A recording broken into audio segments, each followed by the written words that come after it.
Hi, in front of me is Nokia 3.4 and today I would like to show you how you can download pictures from Instagram.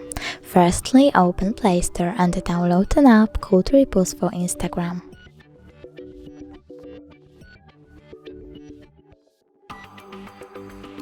Remember that it has to be from this developer.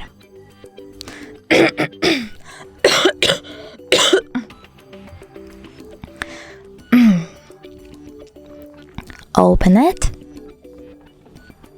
and go into your Instagram.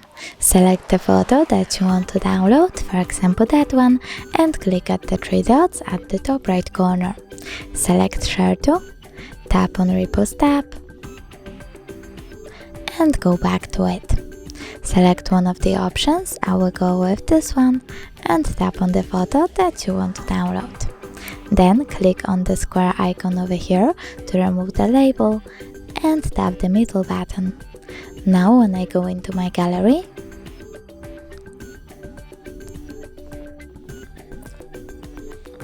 I can see that my picture was successfully downloaded.